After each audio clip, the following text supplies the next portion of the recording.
कि एडवांस ज्ञान में जब आत्मा आती है तो ऊंची स्टेज में जाती है। ऊंची स्टेज को ही पहाड़ दिखाया गया है और पहाड़ पर गऊ का मुख बनाई दिए है। काई का बनाई दिया है, लकड़ी का बनाई दिया है या मिट्टी का बनाई दिया है?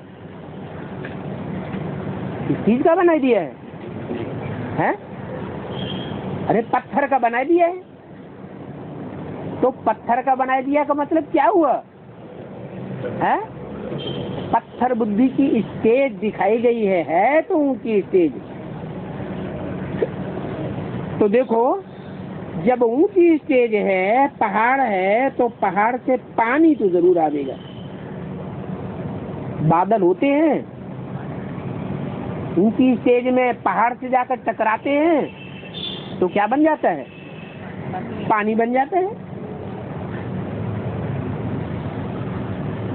कुएं में भी जो पानी आता है वो कहाँ से आता है? वो भी पहाड़ से ही आता है।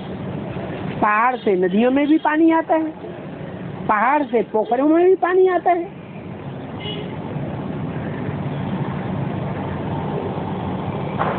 तो कुएं का पानी का बंद नहीं होता है।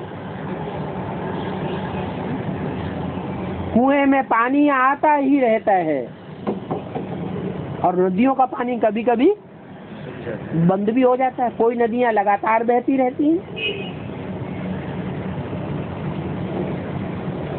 पानी आता है ना, तो वहाँ कुएं में पहाड़ से पानी आता है। गौमुख में भी पानी आता है। जहाँ गौमुख बनाया हुआ है और मुख में से लगातार पानी निकल रहा है, तो पानी कहाँ से आता है? आसमान से थोड़ा ही आता है। वहाँ भी जैसे झरने होते हैं तो झरने में पाइप लगा देते हैं तो देखने में आता है पाइप से पानी आता है, लेकिन वास्तव में तो पहाड़ से आता है। तो ऐसे ही उन्होंने वहाँ गौमुख बनाया हुआ है पत्थर का, और तो मुख में से पानी आता है, उनको कह देते हैं गौमुख।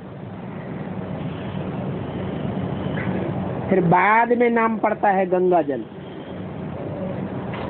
तो कहते हैं गंगा कहाँ से निकली? कहाँ से निकली? गौमुख से निकली। गंगा का जो प्रारूप है वो गंगोत्री नहीं है। कहाँ से है?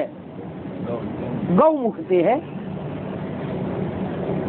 वहाँ गौमुख से गंगा निकलती है, ऊंचाई ऊंचे पहाड़ से, परंतु वहाँ लोग चढ़ तो सकते नहीं सबके सब। सहज यात्रा कहाँ तक हो जाती है?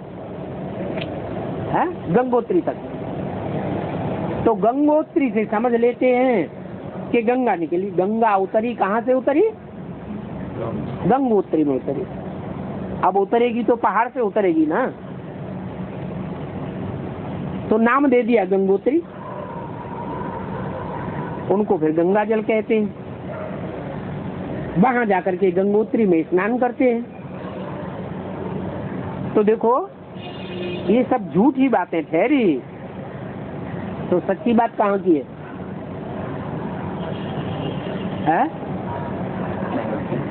सच्ची बात कहाँ की हुई? सच्ची बात यहाँ संगम युग की हुई। संगम युग में जब कृष्ण की आत्मा सात्विक स्टेज में पहुंचती है, तो सात्विक स्टेज में वो कोई स्त्री चोले में प्रवेश करती है, और प्रवेश करने के बाद संसार में जगदम्बा के रूप में प्रसिद्ध होती है। उस जगदम्बा का नाम कामधेनु गौ दिखाया गया है। कामधेनु गौ के लिए दिखाते हैं तो उसके पेट में कितने देवताएं वास करते हैं? 33 करोड़ देवताएं वास करते हैं।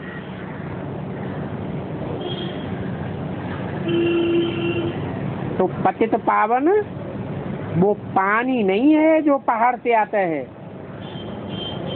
वास्तव में वो ऊंची स्टेज से जो ज्ञान जल आता है उससे पतित आत्माएं पावन बनती हैं। तो बाप कहते हैं कि पतित पावन मैं हूँ। ये गंगा, ये गौमुख, ये नदियाँ, ये कुएं का पानी, ये कोई पतित पावन नहीं है। तो हे आत्माएं, माम एकम याद करो, इसको याद करो। यहाँ से मंथन हो करके ये ज्ञान जल आता है, उस स्वरूप को याद करो। नदियाँ कोई मंथन करके नई नई बातें ज्ञान की नहीं निकालती है। बाप कहते हैं अब देह से देह के संबंधी सभी संबंधों को छोड़ दो और अपन को आत्मा निश्चय करके मुझे बाप को याद करो। ओम शांति।